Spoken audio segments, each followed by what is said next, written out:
saya kena. Jadi mohon maaf kepada yang dalam seminggu ini kontak dengan saya, yang duduk bersebelahan, salaman dengan saya kasih tahu bahasa kena. Alhamdulillah, Pak. Itu luar biasa. Artinya ya memang bukan aib. Bahkan saya tahu mereka itu sangat respect karena saya membuka diri. Oh, saya kena. Semua memeriksakan diri, Pak. Semua memeriksakan diri. Ya. Dan imbalannya kirim obat ke saya, yang kirim madu, yang kirim obat-obat herbal luar biasa, bahkan dari yang lebih junior. Saya sangat terharu, Pak. Bagaimana paniknya adik-adik, teman-teman, kolega ketika saya tahu sakit, ngirim obat macam-macam. Ya. Jadi kalau bilang COVID itu salah sekali. Justru mereka respect karena kita jujur bahwa saya itu sakit. Kalau itu keputusan yang terbaik yang saya buat, Pak. Ya. Jadi saya abang terjadi, saya sudah declare bahwa itu kan bukan keinginan kita. Ya. Itu, Pak. Jadi pengalaman yang luar biasa.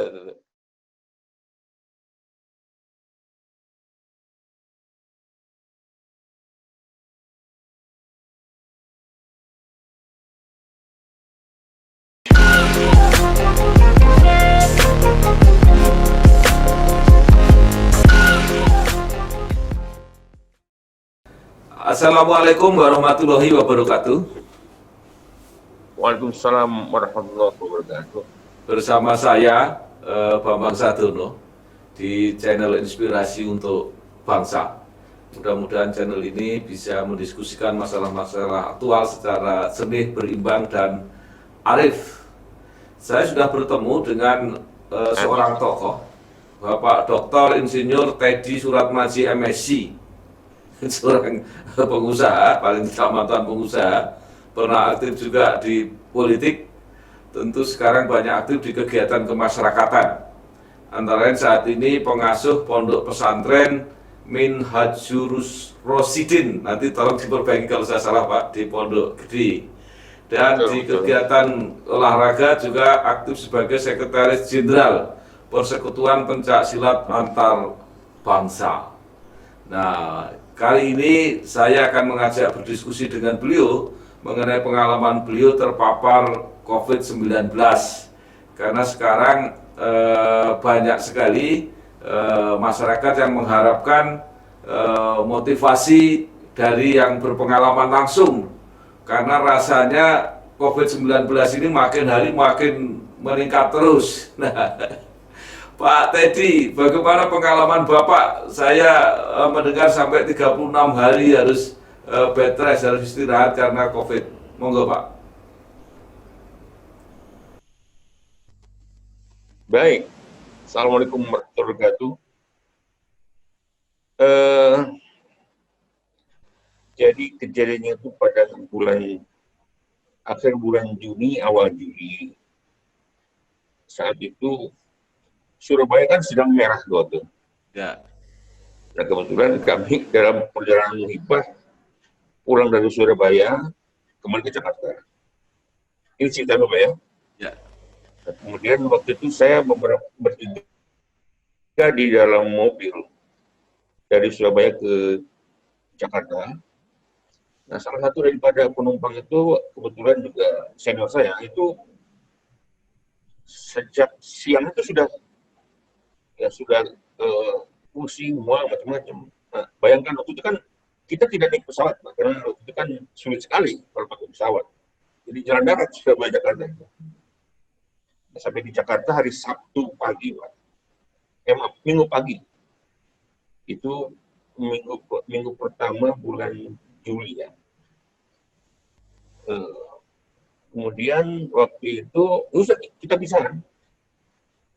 Itu hari Minggu pagi. Nah, kemudian malam Sabtu berikutnya, hari berikutnya, tiba-tiba saya dapat kabar bahwa senior saya itu masuk rumah sakit. Ya, tentu saya kaget. Terus kami komunikasi, ternyata kata beliau, saya ini demam berdarah. Dirawat di rumah sakit di Bogor. Nah, ya sudah, saya nggak bisa apa-apa, cuma dengar berita. Saya tidak merasa apa-apa. Tiba-tiba hari Selasa ada berita beliau itu meninggal. Waduh, saya kaget juga. Nah, karena ada beberapa rombongan yang meninggal bukan cuma beliau, Pak. Ada beberapa mobil konvoy, ada 3 atau 4 orang. Saya tidak merasakan apapun, sama sekali tidak merasakan apapun. Nah, tapi karena tiba-tiba beberapa orang meninggal setelah berturut-turut, hanya udah saya dites di Jakarta, ternyata positif, Pak. Positif, tetapi waktu itu oleh dokter, saya tidak dirawat di rumah sakit karena ada beberapa parameter yang dianggapnya masih boleh pulang ke rumah. Dirawat di rumah, diisolasi di rumah 10 hari. Tetapi tidak mau baik, Pak. Padahal semua sudah dijaga semua, sudah semua ini sudah sesuai dengan protokol lah. Sebagai yang positif, Pak, ya. Tapi tidak membaik, Pak, tidak membaik. Akhirnya hari ke-10 saya ke rumah sakit Dai, yang tadinya dada itu tidak ada masalah, ternyata ada bercak, Pak. Langsung dirawat, Pak. Sudah di sana sudah mengimpi buruk di rumah sakit. Nightmare sekali itu. Itulah, Pak, awal daripada saya terkena COVID. Jadi betul-betul bayangkan 10 jam dari Surabaya ke Jakarta berdampingan dengan orang yang kena, yang positif, yang kemudian meninggal. Jadi saya pikir sesakti apapun kena. Dan itu yang saya terjadi dengan saya. Jadi tidak ada yang kemudian kena penekar atau apa-apa, kalau sudah terpapar kena sudah. Itu awalnya masuk kena COVID. Demikian, Pak. Ya. Kemudian setelah di rumah sakit itu perawatannya seperti apa, Pak? Nah, ini saya katakan mulai nightmare tuh. Begitu masuk rumah sakit, Pak, yang berat itu adalah beban moral. Ya. Bayangkan, Pak, semua dokter, tidak ada satupun yang bisa membesuk, Pak. Keluarga sama sekali tidak besuk. Semua dokter sampai room boy, Pak, itu pakai PAD semua. Sementara kita tergantung gitu. Bapak kebayang, Pak? Dalam hati saya dan semua pasien, saya pikir saya ini dianggap sebagai apa gitu. Sebagai makhluk yang sangat berbahaya, Pak. Di rumah sakit itu, Pak. Jadi betul-betul itu beban mental, selain itu digembok, digenjot dengan obat, dan macam-macam. Nah, yang agak repot buat saya, padahal tadinya oke, Pak, tapi setelah 10 hari dirawat ternyata memburuk. Nah, karena saya sudah senior citizen, ya, karena sudah senior citizen, ada satu tokoh yang kemudian sangat berbahaya, itu penggumpalan darah, Pak. Jadi darah saya itu menggumpal sampai si dokter itu tidak bisa memasukkan jarum, Pak.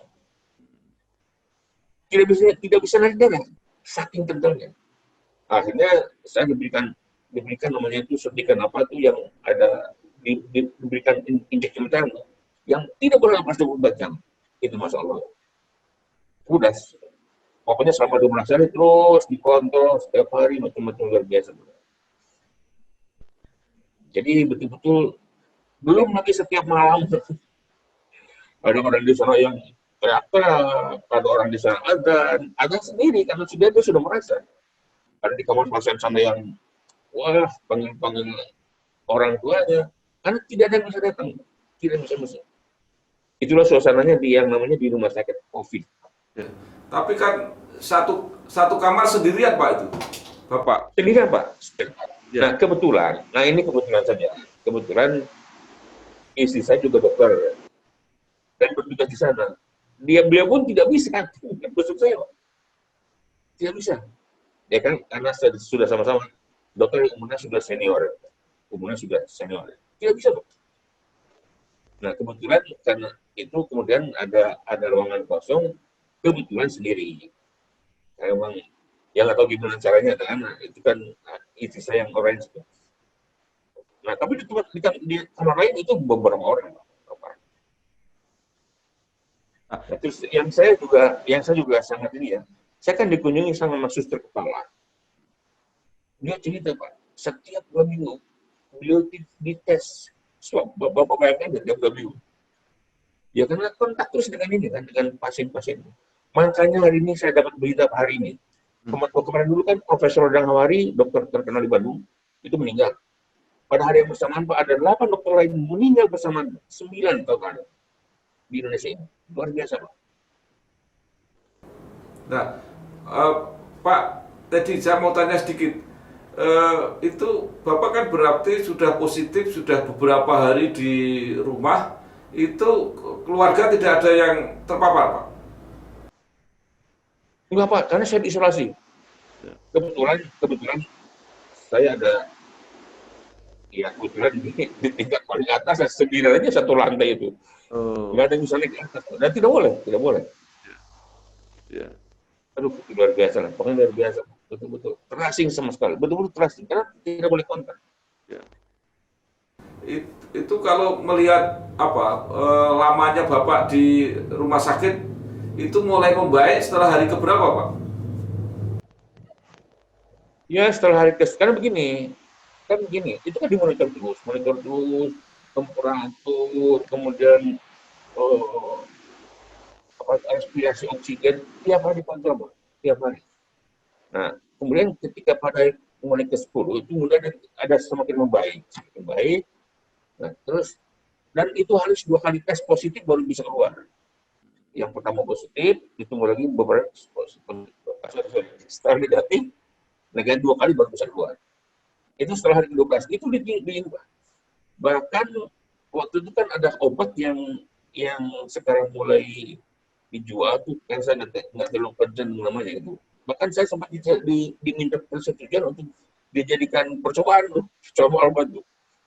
Karena dalam macam-macam kami akan mencoba satu obat yang ini program pemerintah, Bapak bersedia nggak? Ya bersedia lah. Saya bilang bersedia lah, jadi apa percobaan kan, kalau manfaat kan cukup jariah, tapi kalau tidak ya sudah, saya demi kemanusiaan. Sama gitu Pak, karena memang waktu itu belum ditemukan obatnya, sampai sekarang belum juga. Cuman kan orang masih mencari mana obat terbaik. Ya. Jadi karena itu masih termasuk awal-awal, Pak ya, jadi Awal-awal Pak, ya. ya, Ya. itu berarti Kan total 4-5 bulan yang lalu tuh. ya, total di rumah sakit berapa hari, Pak? 12 Pak, 12. Jadi Ya. 10, 12 ditambah 10 lagi, jadi 34, 36 lah. Ya. Jadi yang lain di rumah gitu, Pak ya? Oh iya. Ya.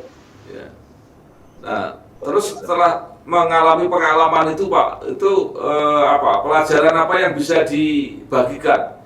Karena kalau menurut saya, Bapak beruntung karena proses penularannya itu diketahui. Karena banyak orang yang tidak tahu dari mana tertular itu. Ya.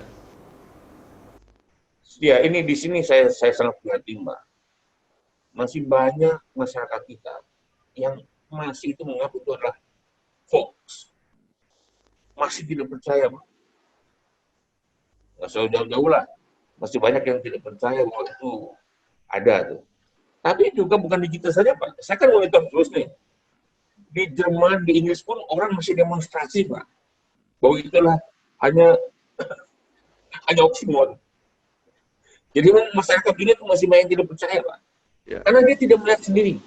Ya. Tidak melihat ada keluarga yang meninggal, ada tidak. Tapi kalau mereka tahu, sudah.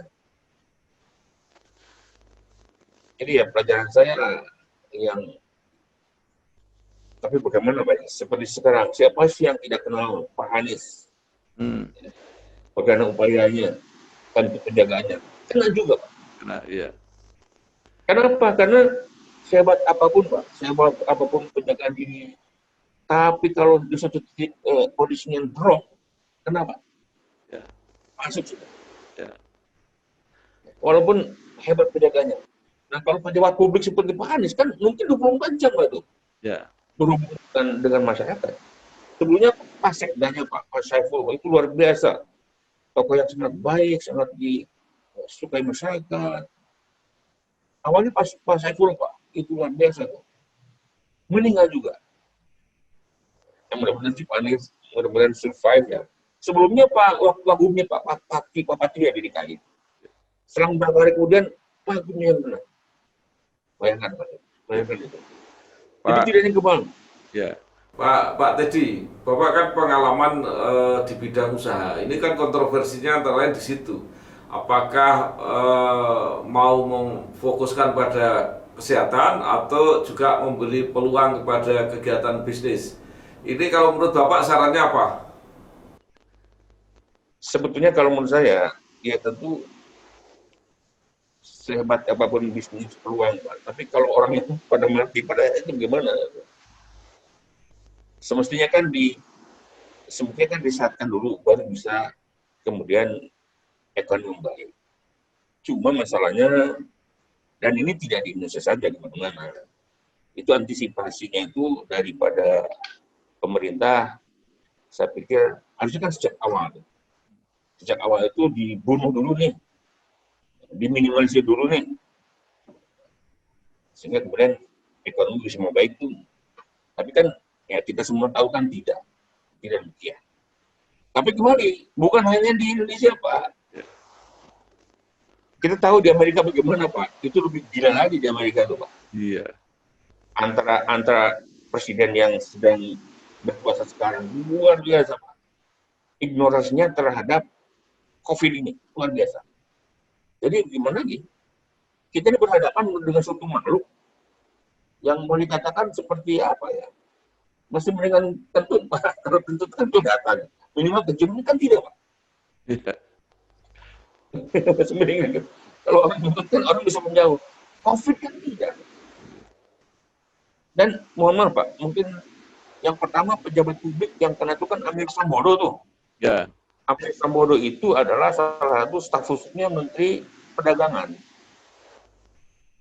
Tahu dari mana? Dari drivernya, Pak, kena itu. Pada orang yang baik sekali, aktif sekali. Saya kebetulan satu angkatan di ITB dulu. Paling duluan kenapa? Lewat driver. Jadi kita mau jaga bagaimanapun tiba-tiba ya tadi banyak sekali kemungkinan masuk pada kita. Ya. Pak Kan Ted. kembali ke Pak Anies, Pak. Oke. Saya yakin sebagai Pak Anies sebagai panutan sudah saya pikir 100% protokol kesehatan. Saya yakin banget lah. Ya. Istirahat cukup macam-macam. Tapi ya sudah. Karena sudah begitu saatnya sudah kena, Pak. Oke. Jadi nggak ada kebal lah pokoknya. Bapak hati-hati semua lah. Iya, Pak Teddy. Pak Teddy kan juga aktif ya di kegiatan keagamaan, pengasuh pondok pesantren. Ya. Nah, ini akhir-akhir ini juga ada apa ya dugaan bahwa kegiatan keagamaan seperti pengajian, kegiatan kerumunan dan sebagainya itu sebagai sumber penularan. Bagaimana menyinkronkan ini kegiatan agama tetap berjalan tapi tidak menjadi sumber penularan? Ya, jadi begini, untuk seperti boarding school, seperti pesantren, seperti asrama, seperti tempat pendidikan ya, memang harus ketat sekali, Pak. Di ponpes kami, alhamdulillah tidak pernah, alhamdulillah sampai sekarang tidak pernah menjadi apa namanya tuh cluster ya. Karena sangat ketat. Nggak ada siswa yang boleh keluar. Tidak boleh ada setengah pondok yang keluar. Kalau ada keluarganya datang keluar dari pondok, ketemu di mana? Ketat sekali, jaga jarak. Kemudian sudah, sehingga kapasitas pondok pun langsung ya yang jauh-jauh ya dipulangkan, tapi yang dekat-dekat ya bisa. Jadi hanya begitu, Pak, hanya begitu saja. Ya, kalau yang begitu ada beberapa pernah pondok kami mengirimkan sekian belas orang untuk dites. Alhamdulillah semuanya ini karena itu tadi semua kemungkinan bisa terjadi. Kalau pengajian umum, Pak? Begini, kalau tetap kami batasi, bahkan kan di DKI itu artinya di beberapa tempat itu, beberapa provinsi kan kita juga tidak melakukan Jumatan di masjid, Pak. Semua diadakan di rumah. Pengajian dibikin daring. Ada yang menarik nih, ada yang menarik. Saya pikir di semua majelis taklim. Setelah kalau di kami kan pengajian itu kan ada pengajian di masjid, ada juga di musola, kemudian ada bahkan ada di luar rumah. Itu ketika daring itu tingkat kehadiran daripada warga itu malah meningkat, Pak. Jadi kalau biasanya di satu majlis atau masjid taklim itu di hari pengajian itu 100, harusnya 300 misalnya. Ketika dibikin daring, itu malah full. Tapi lewat daring itu. Artinya kan penyampaian ilmu itu kan sampai. dan lebih banyak orang, hanya tidak bertemu. Tapi kan itu tidak masalah, karena dalam keadaan darurat. Jadi kita pengajian tetap itu dengan cara online. Pak Teddy ini kan juga apa ya, pengurus kegiatan olahraga ya. Nah, kegiatan olahraga apalagi seperti sepak bola yang sekarang juga sudah mulai diselenggarakan, itu kan nggak mungkin tidak mengumpulkan orang. Itu gimana Pak sarannya? Apa sebaiknya berhenti atau ada cara jalan tengahnya? Kalau kalau khusus karena saya kebetulan kan di IPSI dan di Persilat. IPSI itu untuk tingkat nasionalnya, saya juga di salah satu wakil ketua umum. Kalau Persilat itulah FIFA-nya pencak silat lah, FIFA-nya. Nah, kalau pencak silat alhamdulillah Pak, kita bisa jalan terus, tapi secara virtual, secara daring. Caranya apa yang sekarang kita tunjukkan ada dari aspek seninya, festival. Jadi tidak tarung fight gitu. Karena ada beberapa kelas tuh, ada kelas tanding, ada kelas seni, ya, ada lagi festival namanya tuh. Kalau tanding seni kan ada peraturannya tuh, ada peraturan pertandingannya. Nah kalau festival itu bebas, itu yang sedang dilibatkan Pak. Jadi di mana-mana dia akan diadakan kegiatan festival. Contohnya Persilat pernah mengadakan kegiatan festival pencak silat. Udah, jadi lewat ini kan lewat online, nggak ada masalah itu. Jadi tidak tanding saja. Bahkan pernah di Betawi pun pernah ada semua perguruan pencak Betawi mengadakan pertandingan seni lewat Zoom. Nggak ada masalah. Jadi itu ada aktivitas. Hanya tidak ketemu, tidak kontak fisik. Bisa Pak. Tapi saya nggak tahu kalau sepak bola nggak bisa lah. Karena harus ditendang. Iya. Pak, iya. Pak Teddy, saya sudah mewawancarai beberapa orang yang terpapar positif COVID. Nah, biasanya kalau mereka sudah terkena itu, lalu banyak apa ya? Banyak merenung, banyak terutama dari segi keagamaan, banyak berjanji akan lebih baik lagi dalam beragama. Apakah ini ada di luar medis ada makna spiritual ini pandemi ini? Saya memahami sekali kalau ada beberapa teman-teman dan lebih banyak teman yang begitu Pak. Artinya kemudian lebih takarrub ila Allah lah ya. Contohnya bisa ini. Ini background saya kan di Arab nih.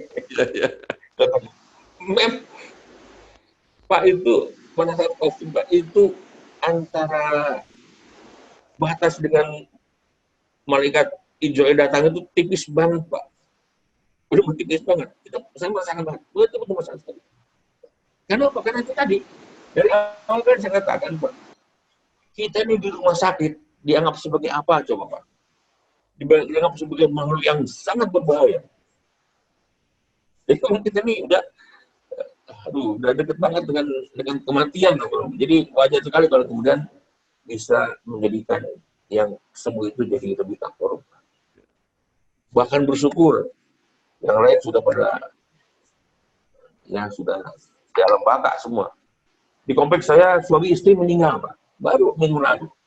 Ceritanya ada anaknya ke Surabaya, pulang Surabaya, itu batuk-batuk, kemudian udah beberapa bulan masuk ke rumah sakit, tiga-tiganya anaknya masih di rumah sakit, ibu bapaknya meninggal Pak. Coba bayangkan, apa tidak sekompleks semua jadi takarrub ila Allah tuh? Begitu COVID luar biasa. Ya. Pak Teddy, ada nggak pemikiran begini? Jadi kalau yang berdakwah atau yang menjadi juru penerang itu para survival yang sudah pengalaman langsung, mungkin dampaknya akan lebih baik untuk mencegah supaya tidak semakin seperti sekarang ini gitu. Ya betul. Kiai Haji Abdul Syirot, Ketua PBNU itu positif beliau kena. Tapi ada satu statement di sana itu dari juru bicaranya. Jadi beliau mengatakan lewat jubirnya bahwa COVID itu bukan aib. Artinya makanya beliau kan expose. Nah nanti insya Allah nanti pada saat Kiai sembuh akan menjadi memberikan informasi di garda terdepan untuk menyampaikan bahwa COVID itu ada dan sangat berbahaya. Betul Pak. Jadi kalau yang kena COVID-nya itu public figure atau ulama atau tokoh masyarakat, insya Allah hikmahnya nanti beliau akan menjadi yang akan menerangkan betapa memang itu ada. Ya buktinya saya kenakan gitu. Ya mudah-mudahan Ketua Umum PBNU diberikan kesehatan segera dan kemudian menjadi menerangkan kepada masyarakat demikian bahayanya COVID.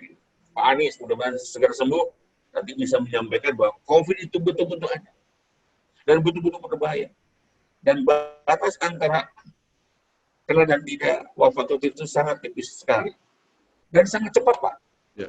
Saya baru tahu bahwa dalam waktu 4 jam, Pak, itu waktu saya di rumah sakit, itu dalam waktu 4 jam itu bisa langsung wassalam pada orang-orang yang kondisi misalkan punya asma. Begitu kenapa? Hanya waktu 4 jam. Ini yang saya dengar dari ini. Saya bukan dokter, Pak. Cuma saya dengar dari mungkin ada kasus sehingga dokter kepala itu mengatakan 4 jam, Pak. Itu masa kritis. Cuma pada itu yang punya asma langsung bisa, dan cepat sekali, Pak. Tergerogotnya paru-paru itu cepat sekali. Cepat sekali. Makanya waktu saya 10 hari kemudian tidak membaik, bahkan malah ada bercak, udah nggak ampun, langsung masuk rumah sakit. Jadi betul, mudah-mudahan nanti para public figure yang kena bisa menjadi juru penting bahwa COVID ini ada dan sangat berbahaya. Mungkin itu akan lebih dipatuhi kalau patronnya itu yang menyampaikan daripada penjelasan tenaga medis, Pak Teddy. Betul, saya yakin gitu. Ya, saya pun bisanya lah.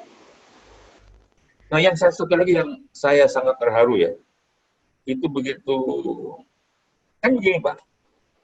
Ketika saya pulang, ini masalah moral ya, pada saat masalah tanggung jawab moral. Ketika saya pulang ke Jakarta ini, kemudian saya merasa meninggal dan beberapa meninggal, 3 orang bersamaan. Kemudian saya dinyatakan positif kan. Pulang ke rumah, di sana saya perang batin, Pak. Apakah saya expose bahwa saya kena atau tidak? Yang jadi bukan moral saya. Karena saya kan OTG, saya orang tidak ada gejala, Pak.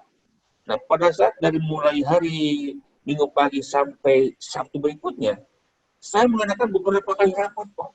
Termasuk biasanya dengan saya, dari saya. Di sana saya perang batin.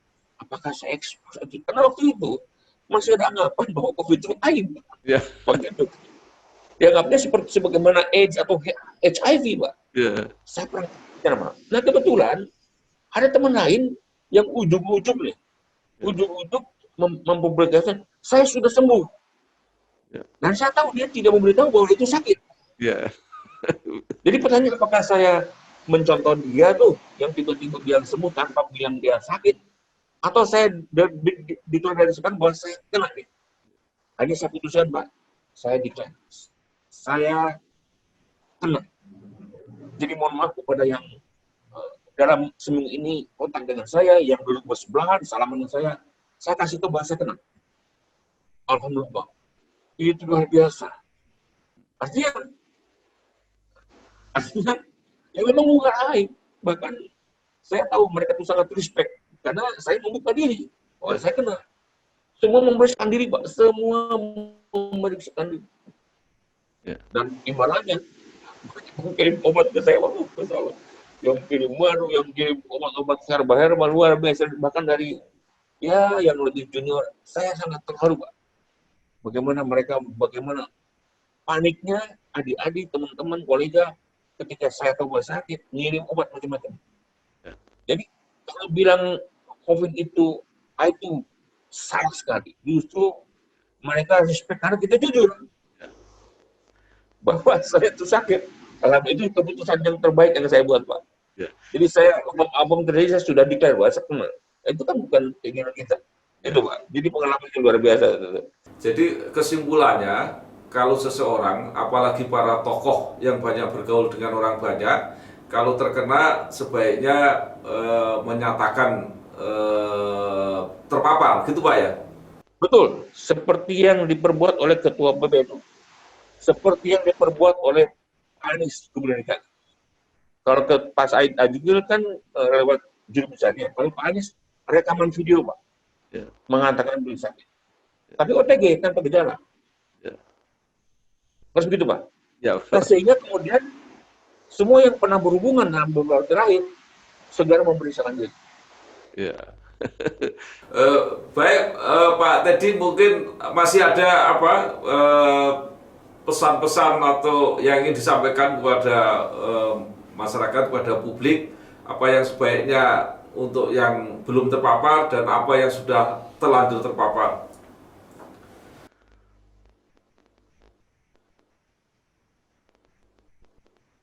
Ya, buat Bapak Ibu sekalian, saudara-saudara sekalian, kita semua tahu bahwa yang namanya ajal itu tidak ajalum layastakhiru sanatan wala yastaqdimun, tidak bisa mengawalkan dan mengakhirkan. Jadi, tetapi ini adalah cobaan dari Allah untuk justru menguji kepada kita. Kita berusaha untuk menghindar atau tidak kan gitu. Kita yakin nggak bahwa ini ada? Kalau zaman dulu kan namanya ta'un ini, harus dihindari. Nah, jadi kepada semuanya, hindarilah. Kalau zaman Nabi itu, zaman Nabi Musa penyakit ta'un ini hindari semaksimal mungkin dengan cara bikin protokol kesehatan. Silakan, kita semua tahu. Bagi yang belum pernah kena, betul-betul dijaga protokol kesehatan. Demi kita, demi keluarga, demi orang tua kita, demi orang yang kita sayangi semua. Bagi yang sudah pernah kena, tentu harus lebih takut lagi. Kita sudah merasakan bagaimana mungkin beberapa langkah lagi sakratul maut, cuman mungkin malaikat Israel tidak jadi datang. Jadi kita sudah merasakan, jaga betul-betul, jangan sampai dapat kali dan sharing bagaimana rasanya, bagaimana dampak daripada COVID ini. Itu. Jadi itu pesan saya kepada yang belum melakukan, kepada yang tidak terpapar, jangan bilang belum Pak. Kalau belum kan sekarang akan. Kepada yang tidak terpapar, disyukuri, jaga kesehatan. Bagi yang sudah kena, termasuk yang positif tapi OTG, itu betul-betul kita waspada, jangan sampai kena yang kedua kalinya. Karena banyak yang OTG Pak. Banyak teman-teman saya yang dirawat sampai 2 minggu, bahkan sampai 40 hari. Ada teman saya yang sampai 40 hari, tapi OTG Pak. Baru hari ke-40 dites 2 kali negatif baru bisa keluar. Jadi itu pun tetap harus waspada. Demikian pesan saya Pak. Terima kasih Bapak Dr. Insinyur Teddy Suratmadji MSI yang telah membagikan pengalamannya. Mudah-mudahan membantu kita untuk mencegah supaya pandemi ini tidak semakin parah seperti keadaan sekarang ini. Sekali lagi terima kasih Pak Teddy. Wassalamualaikum warahmatullahi wabarakatuh. Terima kasih Pak. Terima kasih. Di Semarang, salah seorang warga yang aktif menjadi pegiat media baru atau YouTuber adalah Bambang Sadono, mantan anggota DPR RI periode 2004-2009 dan anggota MPR periode 2014-2019. Sosok yang pernah malang melintang di dunia pers ini aktif membuat konten edukasi politik dan promosi kebudayaan yang disiarkan lewat kanal YouTube-nya Inspirasi Jateng dan Inspirasi Bangsa. Konten yang ia unggah pun mendapat respon positif dan animo yang cukup besar dari masyarakat Jawa Tengah.